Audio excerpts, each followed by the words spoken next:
welcome to another episode of POV Stories with Patty, a video podcast where we explore life lessons from a different perspective. My name is Patty, and I will be your host today.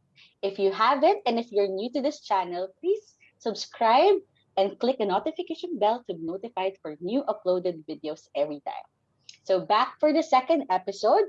Joining me today is Mara Evangelista and Pat Cruz, the Christina Yang and Alex Karev, and Blossom and Bubbles of my life. So welcome, Mara and Pat. Thank you for joining me for the second episode, and I am excited to have you here both again. So would you like to greet our audience today? Hi everyone, nice to be back here on POV. Hello, everyone. You girls sound excited. So for today's episode, So for today's episode, we will be talking about the final chapter of Netflix's To All the Boys I've Loved Before movie series, Always and Forever, which was aired last February 12th, 2021, just in time for Valentine's Day. And I know that just like me, you both have come to love and adore this series. And watching the final movie made you realize that the franchise has finally reached its end. So, how do you feel about that realization? Has it sunk in yet, Mara? No, actually, Not yet. Ay, not yet. sorry. Sorry. It's okay. So, why? Why do you feel that way? Okay. I think I didn't prepare myself enough that this would be the final movie already. And then towards the last scenes kasi of the movie, there was like a deliberate scenes to tell the audience that this is the last movie. So parang it made me more sad. And yun nga, it hasn't sung it yet. Parang I'm looking forward on the next year, next Valentine's Day. Meron ulit, pero yeah, apparently this is the last already. I'm so sorry, Mara. Unfortunately, they're not gonna renew for another movie. How about you, Pat? What are your thoughts? Same. If the viewers already watched the movie, you will also feel beaten. Like, there might be another like sequel after this, to see if their arrangement worked. Hmm. But apparently, this is the last na nga. So hopefully, someone else would create a movie based on this, their imagination of what happened after the ending of this third movie. Mhm. Well, that's the beauty of open-ended movies. It's up to your imagination if it's gonna work or not. But let's just do a brief summary of what the series is all about for our online viewers who does not have any idea about the movie. So in the first movie, To All the Boys I've Loved Before, Lara Jean had to face a challenging ordeal wherein her secret love letters were mailed to the boys she fell in love with. So while this ordeal was totally embarrassing on her side, this also became an opportunity for her to put herself out there, learn about falling in love outside her romantic novels, and finding the courage to express her feelings verbally and not just through her love letters. But the second movie, P.S. I Still Love You, circled around Lara Jean, discovering how to be in a relationship, her insecurities, and just like what Pat briefly mentioned in our group chat, Lara Jean learning the importance of compatibility and making sure you're in love with the person you're with. And finally, the third movie, Always and Forever, is about staying true to yourself and making decisions from the heart, owning your future and growth, even if you're in a relationship. And that, ladies and gentlemen, is our crash course guide for the To All the Boys I've Loved Before movie series. So I'm interested to learn about some of the things you liked and didn't like about the movie, Always and Forever. So let's start with what's your good, bad, and great about this movie in terms of cinematography, music, cast, script. So let's start with Pat. Mm. Okay. Other than the fact that they both love each other, PK and LJ. Um, what I like about the movie is the transitions when they're traveling. I don't know how to technically call it, but I really love the transitions when they went to Korea, they went back to the US, and then from East Coast, they went to West Coast. So the transition is really good for me. The bad well, least favorite part, not the bad part really, but my least favorite part would probably be the scenes including the dad of PK. I feel like it was not just properly introed in the previous movies, and it was kind of like just added to have an additional layer of conflict, internal conflict for PK. The great test, the best part for me would probably be the family orientedness of LJ, Kitty, the dad, Margot, and even Trina when she joined the family. So I like how they prioritized one another, communicating with each other even if they're miles apart. Like Margot is no longer at home, but they're always Skyping, they're always chatting, they're still closely knit despite the distance. So I enjoy that. I love that about the movie, that they added the family orientedness virtue there. How about you, Mara? What's your good, bad, and great? My good would be that for this movie, they featured different locations. Well, one is a different country, Korea, and then next is a different state, which is New York. So very different from the first two movies kasi hindi na siya from their neighborhood and their hometown, but you were able to see them in other countries or other settings. With the change in setting or location comes also the change in costume.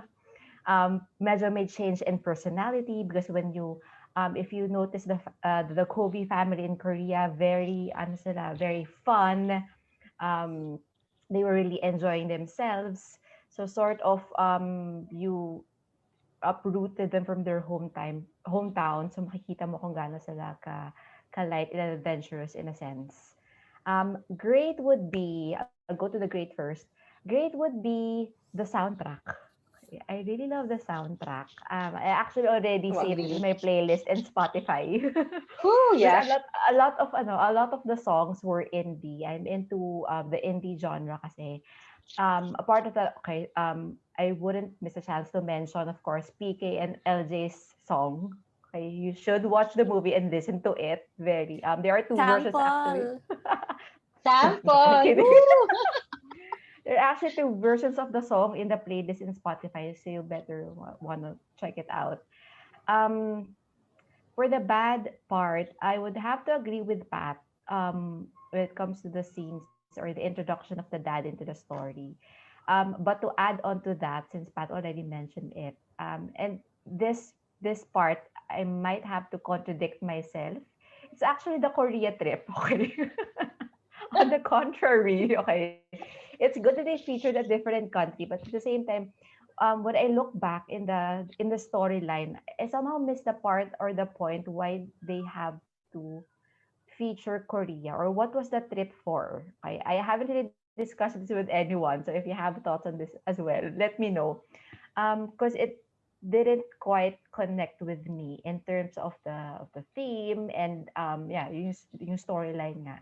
So I'm not sure kung is it really necessary to put Korea there at the first part, or was it already a preview of the LDR which PK and LJ will experience in the future? Kasi there's a scene there wherein they Mm-mm. felt already the time difference, na ang layo, that they have to adjust to each Yes. other's schedules and so on. So baka yun, but somehow, hindi ko pa rin siya kaagad na link because it was really at the start of the movie. Like first 10 minutes, so you kind of like forget about that scene kapag ano ka na Mm-mm. sa gitna.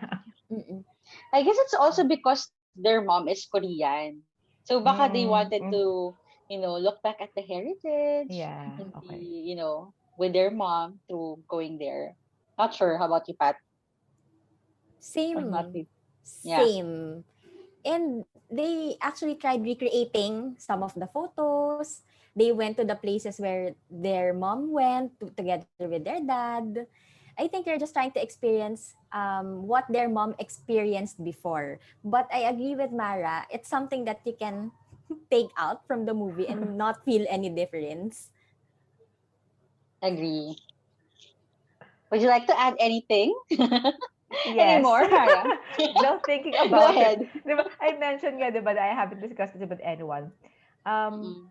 Now I realized baka there is a link between the Korea trip and the wedding as well. Because the wedding was the family's transition into like welcoming a new mom Yeah. in the family.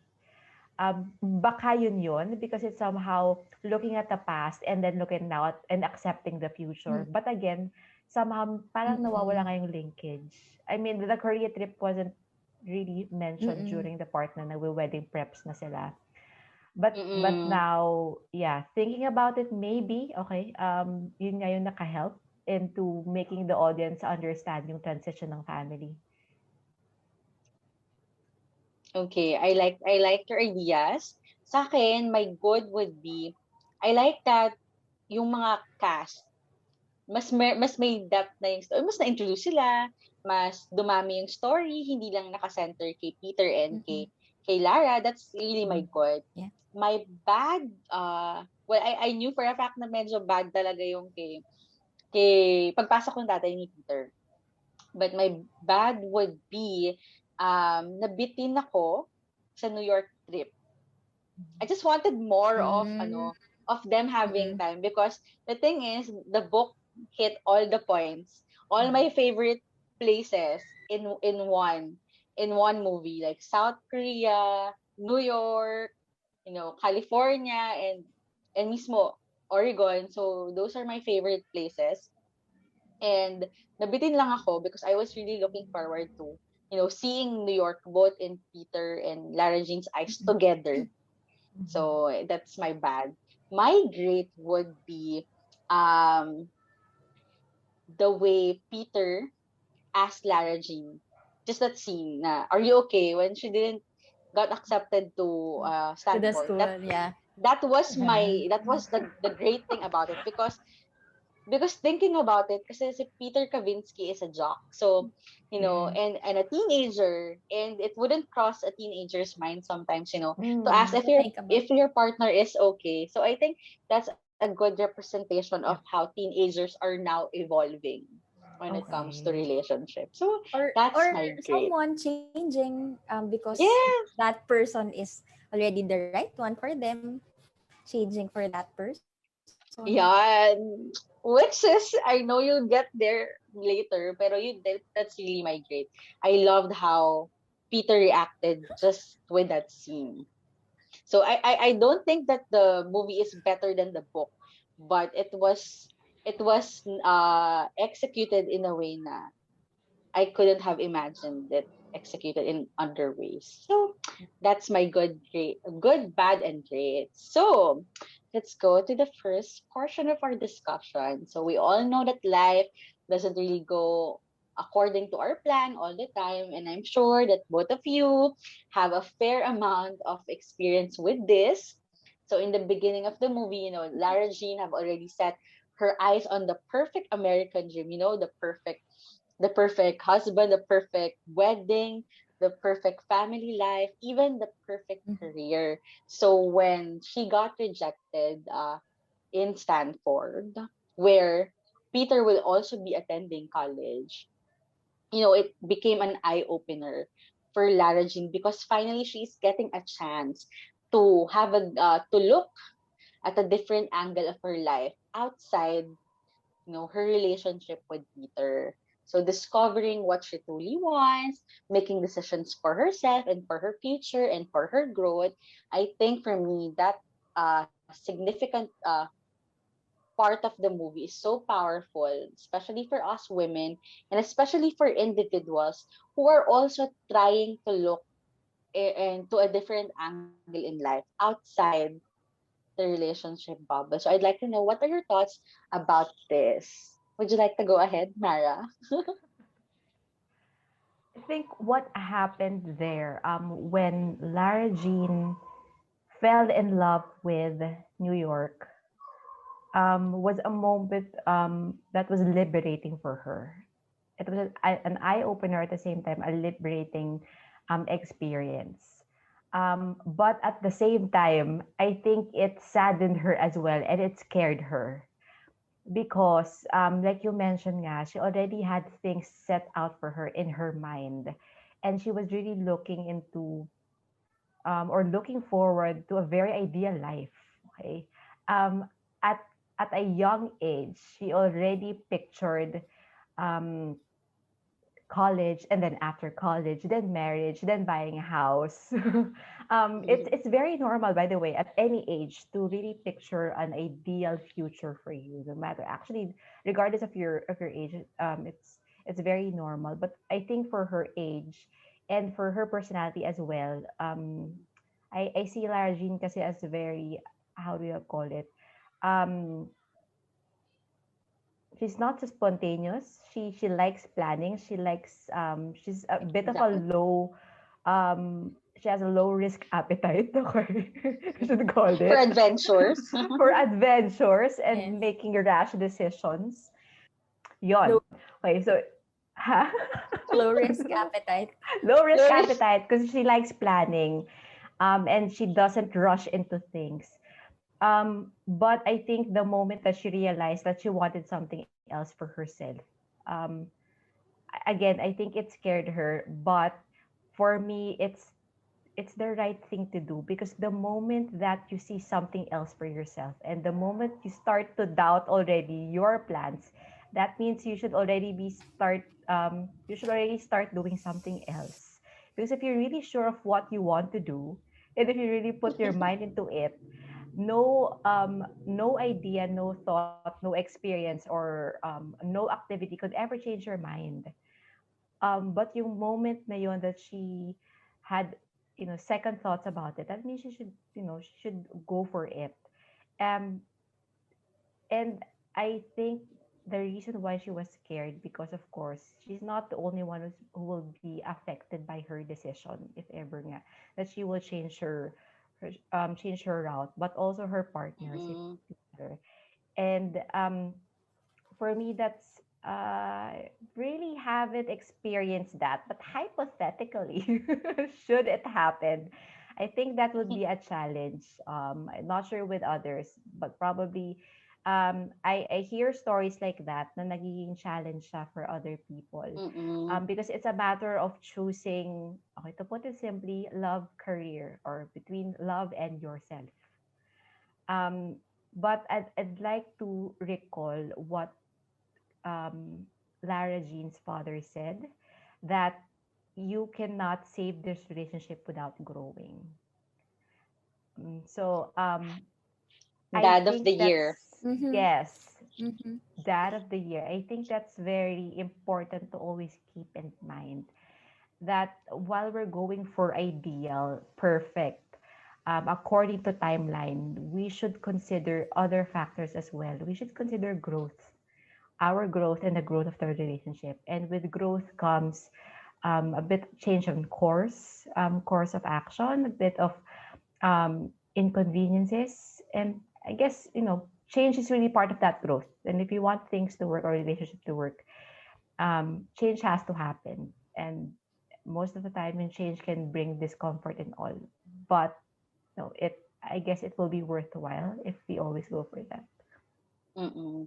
And I'd like to add that change also requires sacrifice, you know, because sacrifice can also bring rewards. So, how about you, Pat? What are your thoughts about this significant decision that Lara Jean made? Uh, I think I already mentioned in our group chat before na parang si Lara Jean kasi is going through the normal adolescent phase na to see is to believe, or kung ano yung ma-experience niya right now, she'll go for it. Like what happened to the second movie. She's already in a relationship with PK. But then John Ambrose came. And then she experienced a lot of stuff with John Ambrose. Ano tayo dito? Hindi tayo green-minded. Yeah, but she experienced other things with John Ambrose, and then she began questioning if her decision to be with PK is really the right thing to do. Is it really the right decision for her? And then now, ang conflict naman niya is will she follow her own choice, prioritize her career, prioritize her own growth, or stay doon sa course and sa plans nila ni Peter to be together sa college, do everything together, etc. Even if it means sacrificing the best, probably the best English lit program out there sa country. So ayun, but I'm actually happy that she did realize with the help of the dad, sabi nga ng dad, proximity is not the most important thing. It is so is space. So aside from proximity, space is also important for a good relationship to work. So I think together with the help of the dad, she realized na this is just like a small portion, but which will have a big impact on her future. So not everything is about her relationship with PK. She also has to prioritize other things. Hindi lang nagre-revolve yung life niya sa relationship. And she's not just a girlfriend. Diba nga, she said sa second movie na she's still trying to figure out all yung pagiging girlfriend thing. And she's questioning if ganito lang ba talaga maging girlfriend. Like, wala na ba ako ibang life other than pagiging girlfriend ni Peter. So, for me, it's a thumbs up. It's really a good decision for her. I agree. Although, I really, I often see myself talaga with that kay Lara Jean, lalo na sa decision making. Alam niyo yan. If something excites me, I usually, or something I see really makes me happy, I usually, plan things surrounding that, emotion or that decision. But, I also think about yung mga naiisip ni Peter. Kasi I've experienced that, going to the same college as, the love of your life. And then, having your dormitories just close to each other. You go to breakfast every morning. You go to the same classes. But then at the same time, you also think about, if you also try to ask yourself if you're already losing yourself. And I think before Larry even made that decision, I was thinking if she went to Stanford, she might just go ahead with the 4 years of her life thinking, about that. Am I still Lara Jean or am I just Peter's girlfriend? So I think, that decision allowed her to not just, look at her life based on the books that she reads and all in her relationship. Kasi even in the first two movies, all her decisions was about, how do I fall in love and how to be the perfect girlfriend. Let's look at the movie. Let's look at the book. But now it's just, me wanting to do this for myself so that, after 4 years, you don't question yourself, what if I went to New York? Or what if I just, go and went with my instincts and went with my true happiness? Because if she starts asking those questions, then that will be the beginning of the downfall of Lara Jean and Peter Kavinsky, and we don't want that. And we don't Pero want alam that. mo, just a thought, what if they also had a trip to the side of Berkeley, to the state where Berkeley's in?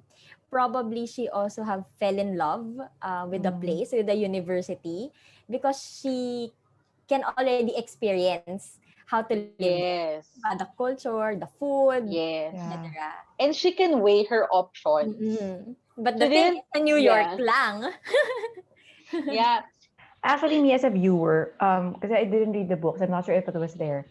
I didn't quite understand what she really loved about New York. Although given that there were scenes na the camera would focus to a thing and then she would just stare at it and then you would know na parang ito yung gusto niya, like the band The library. and how people dress and the library. But somehow parang I didn't really get, the full grasp of what made her fall in love with the place in the first place. I mean, it's a difference. She Yun didn't nga. she didn't even speak with the professors there, didn't see the Yes. curriculum. Oo.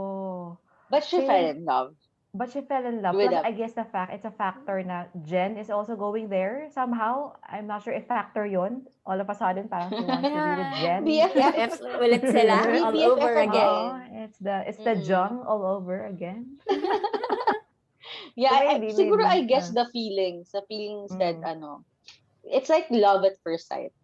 okay. And Naku, yung mga love at first sight na And yan. the choices kasi that she made there. Kasi doon lang siya napaka-spontaneous. She went And to rebellious. Yeah. parties, ninakaw nila Okay. yung couch, 'di ba? Right, right, Kasi right. when you make choices like that and experience that, you will really link it to the place.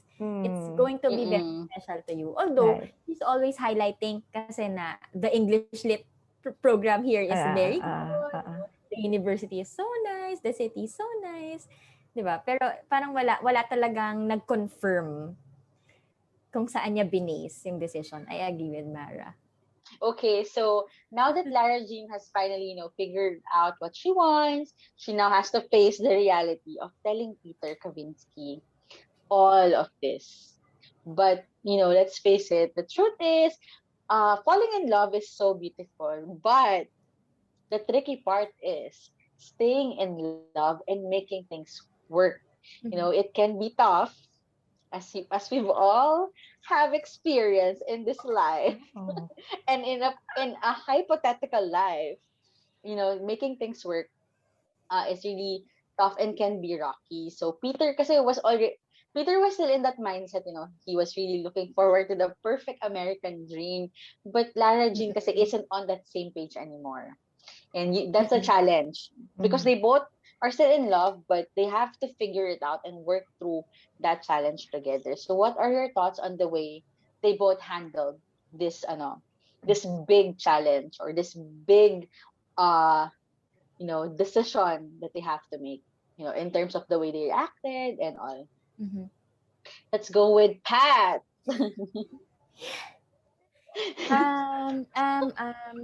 Okay, first thought talaga is they are both very mature, especially Peter for their age.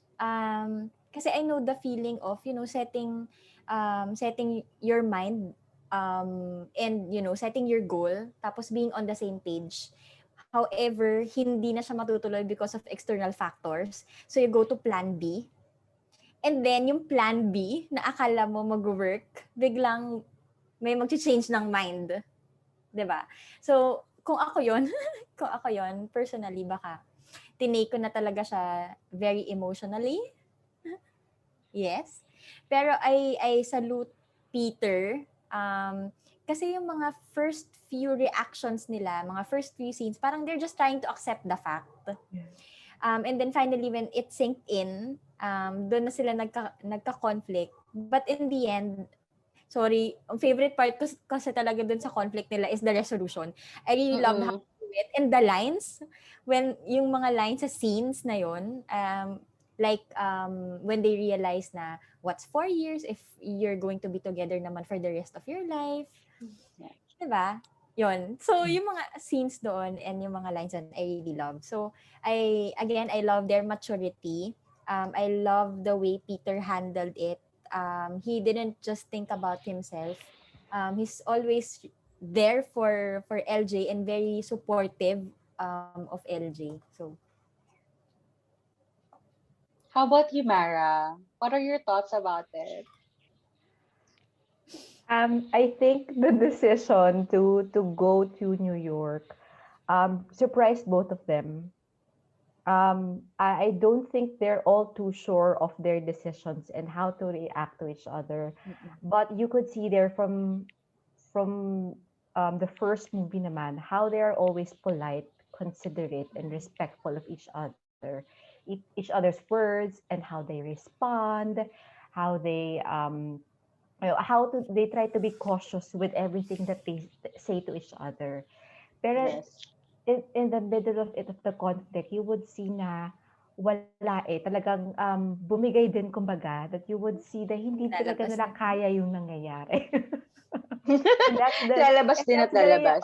and that's the reality na parang okay, try to handle this as calmly and as maturely as possible, pero hindi, wait lang, how do we handle this? Nagkaroon talaga ng, there was a point there, nagkaroon ng dead end eh. That's when they decided na, okay, spoiler alert, that's when they decided to break up. Kasi parang ano ba, hindi to magwo-work. And I think nung time na nag-decide si Peter noon, si Lara Jean also doesn't know what to do. Parang hinayaan na lang niya. So yun, at that point kasi nga, it was their first time to experience such conflict, such challenge. And I think they didn't know yet what to do. So talagang nauwi siya eventually into a breakup. But what's beautiful about what happened is the moment nga they bounce back, as Pat mentioned, the moment nga they realize a lot of things, yun yung maganda doon, because it shows the strength of their relationship and how much they love each other. Na I think even if they don't know all the answers, and I don't think they know yet themselves fully. They understand themselves and how to navigate through their relationship as they mature. What is sure is that they want to be with each other. And they want to do this. And they want to explore and discover things together. At least yun yung naging sure sila. And that was really a good decision from that conflict. Sorry. It's really hard. Yeah, go Pat. I just want to highlight the lines of Peter and LJ when they broke up. When LJ said, I love you, and then Peter said, not enough, apparently. Okay, Patty. Sa room na to. Yeah. This is it, guys. It's really hard, kasi both have valid reasons to feel that way. You know, you cannot just invalidate. Ako naisip lang, we can't invalidate the way Peter reacted, because that's normal. When you feel like today you're both on the same page, and then tomorrow hindi na. Tapos excited ka pa, tapos sabi ng partner mo hindi na. Syempre, it's hard, it's heartbreaking. And it's something that, and I think what Lara Jean did, yung tumahimik na lang siya. I mean, hindi niya pinilit, hindi niya pinilit si Noah, sasabihin ko Noah. Ano pala siya si Peter. Hindi niya pinilit si Peter na makipag-usap after the breakup.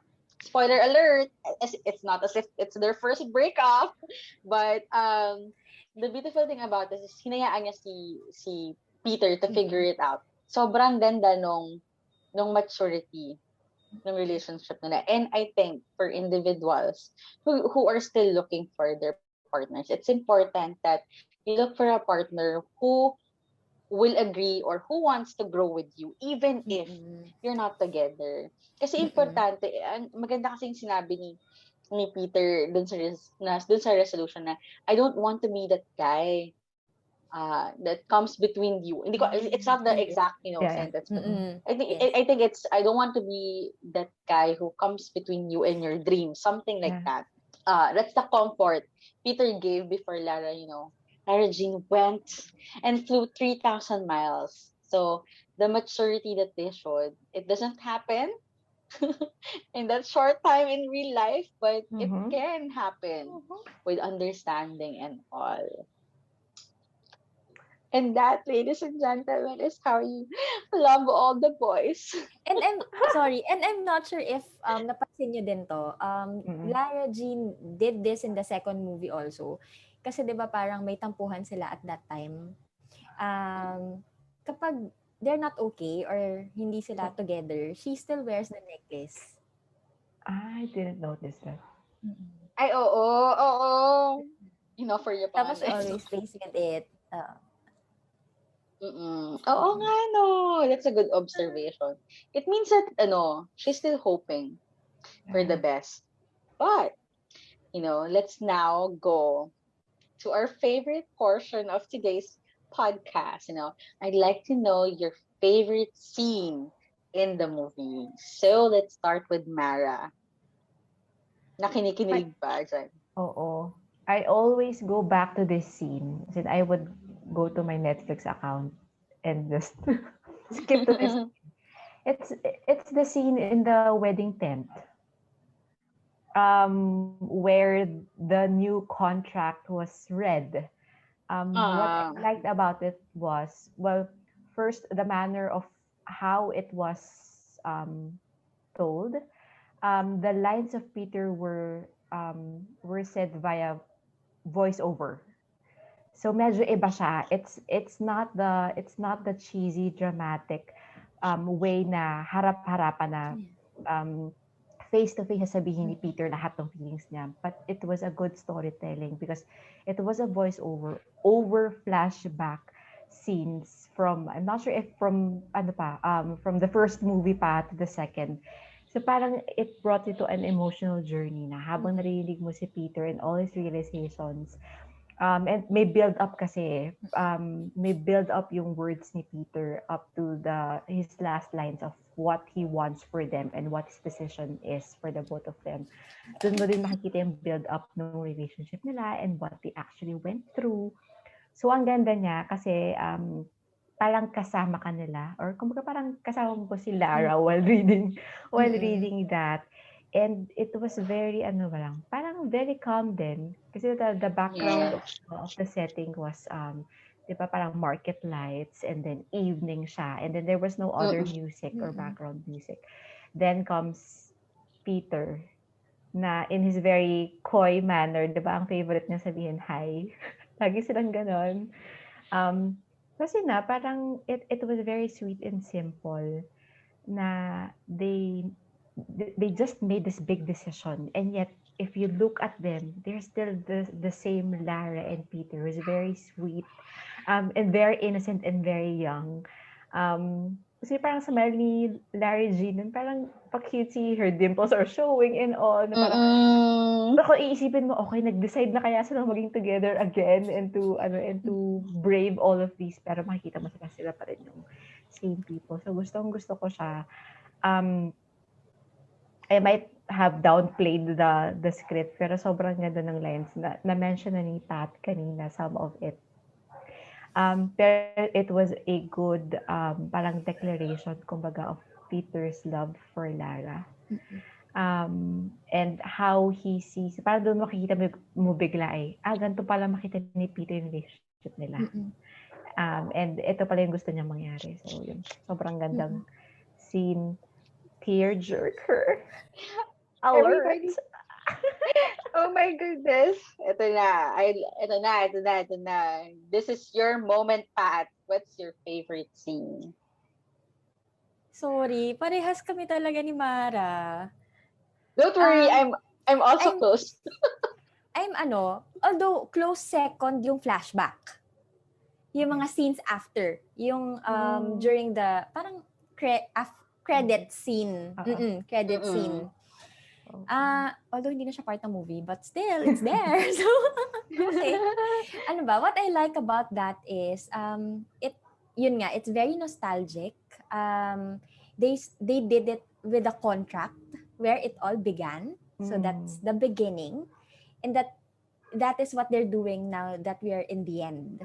So in a way, bagay talaga sa kanila yung song that they chose, yung theme song nila, beginning, middle, and end. Kasi yung lahat talaga, like, lahat ng scenes doon, you can tie it doon sa mga nangyari in the first movie, in the second movie, yung mga lines, yung mga, every single item in the contract na address yung mga issues nila, and you can see how they compromised, na nangibabaw yung love for each other over pride, over emotions, over distance. Yun. And then the credit scene na. Because, yun nga, I want to see everything at a glance. Ayan. So, it's cute. It's cute. Actually, and I like that too. It's cute and hindi mo siya i-expect na gagawin nila, but they did. So, yun. Kaya na-enjoy ko talaga yung credits na part. Ako naman, closer to Mara's favorite scene. But, you know how the first few movies are always taking us back to the little details that were said in the beginning of the movie. For example, in P.S. I Still Love You, Lara Jean said she doesn't like driving the snow, and then Ah. at the end, Oh, she too. Peter did drove dun sa Mm-mm. kung nasan si Lara to pick her up kasi it was snowing. Yeah. And the final movie, they actually did it. The detail wherein they were figuring out their meet cute when they first met. So, when Lara Jean was reading the contract and Peter was actually narrating, Or what you the call first, our meet cute. yes, narrating kung paano sila nagkakilala. It was such a beautiful moment because, Peter is always, looking at the small details. It Mm-mm. means that Very those attentive. details, yes, matter to him. And I personally, this is just me, everybody, this is just me. I believe in meet cutes because Rap and I, met through a meet cute. If I ask Rap when was or where was the first time you met me, things like that, he knows what I was wearing that day, what I was doing, what I looked like that day. And the word that Peter used, somersault, kumbaga tumambling yung heart niya. That's how exactly that's how I felt when I first met Rap. Parang hindi nag-somersault yung puso ko, pero parang nag-firework sa likod niya. And gusto ko yung sinabi ni Noah na parang, that's how you'll know that you'll end up with each other. So that's why it's my favorite scene. Kasi nga sabi ko nga sa inyo, parang ako nga si Lara Jean. Tapos si Rap si Peter Kavinsky. So that was really my favorite scene. Kasi the little details are Yeah. sometimes what matters. Especially to us women. Yung mga maliliit na details. That's what I really love. Yes. Yun. So, naiyak talaga kasi binabasa pa lang niya yung kay yung mismong letter. Talagang naiyak na talaga ako kasi ibig sabihin, mahal na talaga si Lara Jean. Ang super instrumental talaga ni Kitty in their relationship. 'Di ba? Oo. Siya yung nag-make way para Mm-mm. magkaroon ng LJ and PK. And at the end, siya pa rin ang nag-make way para magkabalikan si LJ and Mm-mm. PK. Mm-mm. So, all hail Kitty. Kitty Okay. and Jay. So, Kitty with kailangan in J. life, Kitty yeah. and Jay, the Harry Potter hater. Pero oo nga, si Kitty talaga yung dahilan. Buti nga, Kahit sa dad, buti kahit kay nga. dad and Trina, 'di ba? Yung Mm-mm. glitter na Valentine's card Card. from dad to Oo. Trina. Huh? Pero may glitter. So, at least kailangan natin ng mga kitty in life. Mhm. So, I really enjoyed, listening to your favorite scenes, mga perspective nyo. Ngayon, gusto ko naman marinig. So, to wrap up our incredible episode, for the final question, what's your hashtag POV takeaway from the movie to all the boys, always and forever? Let's start with Pat. Ha, ha, ha, ha. Wait lang. Hell! Sige, I'll start. Kasi kanina ko pa kayo pinag-start eh. Oh, sige. Okay, Okay, go. thank you. My hashtag POV takeaway is to, do not be scared to go after your dreams, even if you're in a relationship, even if you're married. Alam mo, kahit na married ka na or you feel like you have kids, always, go after your dreams, especially when it's going to make you happy. It's really hard, thinking about what ifs. And sometimes yung mga what ifs na yun yung mga sira sa mga relasyon. But the good thing is when you go after your dreams, it's always good that your partner or you find a partner who will grow with you as well. So that's really my POV takeaway. So how about you, Pat? Okay. Oh, yan, your turn na. Okay. You know how it's easy to be stuck in that courtship stage, the cute stage, the kilig stage. And then you get to know who the person you're with really is. You see not just the happy side, the cute side. You also see the nakakainis na side, nakakairita, the not so good side. And, madali mag-isip na, I want to look for another person, another partner, because I don't see myself with this person anymore. Pero you always think about like what PK and LJ did. Do you really love the person that you're with? Is it worth it? Is it worth fighting for? So ang key takeaway ko talaga here is falling in love is natural. 'Di ba? It catches you off guard. It's natural. Wala naman. Parang gravity, 'di ba? It's there. It's natural. Pero staying in love is really a choice. Ayun. So, there. That's true. Say Sige, no how more. about sige, how about you, Mara? What's your hashtag POV takeaway? I'll actually echo what Pat said about love being a choice. I think it's all about decision. Um, in the third movie, kasi I think if I would give it one word to describe, it's about decisions. A decision to prioritize yourself. Decision to stay with your partner, and decision to trust your relationship. It really struck me yung dun sa last scene where LJ is already in New York and may voice over again while she was looking out in the window. And parang sabi niya, not verbatim though, na parang sabi niya, of course we will survive this. We're Lara, Jean, and Peter. And Okay, so parang yung line na yun says it all, na it's not just about choosing to love the person, but it's choosing to believe or choosing to trust your relationship, the two of you, hindi lang yung isa.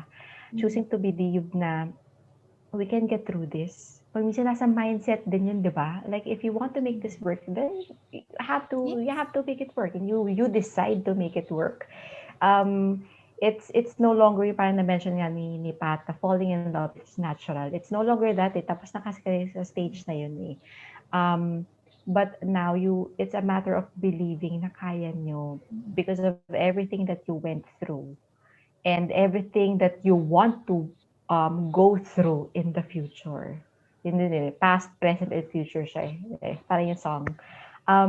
So yun, it's Beginning, about middle, and end. yes. So it's about deciding as well and trusting. Yun lang talaga. I guess ito yung two big words that I can take away. Decision and trust. Sis, I'm so proud of you. Grabe, nakakaiyak tong wait episode. lang, iko-quote ko lang yung Sige, go. last few lines, yung VO. Okay, go. Sabi niya, my whole life, I've wanted the kind of love you'll see in the movies. Boombox over the head, hand in the back pocket of your jeans kind of love. Boy meets girl, they break up and make up, and they live happily ever after. But in real life, that's not where the story ends. It's where it begins. Because life is beautiful and messy and never goes according to plan. And the truth is, I have no idea what it has in store for me. But I do know that love, real love, is choosing each other through all of it every single day. Beginning and middle and end. I have to show you something. Wait lang. Dito ko Show and kamahal. tell. Sorry. No, I don't Like, think you guys... no. Wait lang. Sige. Sisi, itapat. Tatanggalin ko yung aking anong tawag dito, sis? Virtual Background. background. Yan. Ay, I'm Kasi, next. kasi I'm really such a Thank fan you, of this. Token, for your movie. guests. Ay, Aww. Sissy, kung sana lang. Pero, sorry, sis. Pero this is really one of my treasured books. Kasi, nung binabasa ko siya in 2019, when I was going through a rough stage in my, career. Were you? Where am I? Bad wolf. Nung nabili ko siya, ang ganda-ganda talaga niya. And, it was such a great story about evolution and making decisions. Kasi, I really didn't imagine Lara Jean na mag-aano siya. Alam mo yun, napipili siya ng school thousands of miles away from Peter, and it was so unexpected. And nung ginawa niya, I was like, Lara Jean. Oo. Just Tsaka go for initially, it. 'di ba, she didn't really apply there. Parang Mm-mm. ano Yes, lang siya, safety net lang and pinilit lang siya ni Margot to do it. Parang at least 'di ba, try yes, mo lang, 'di ba? Wala Oo. namang mawawala if matanggap ka or hindi. Para lang masabi yes. na at least meron kang one West Coast school na Yeah. in-applyan. Mm-mm. Which is ang gusto ko dun is at least yung decision niya it's not about the perfect relationship bubble kasi nandun lang siya eh. Mm. Mm-mm. Life is always about going out of your own bubble and experiencing life in a different angle.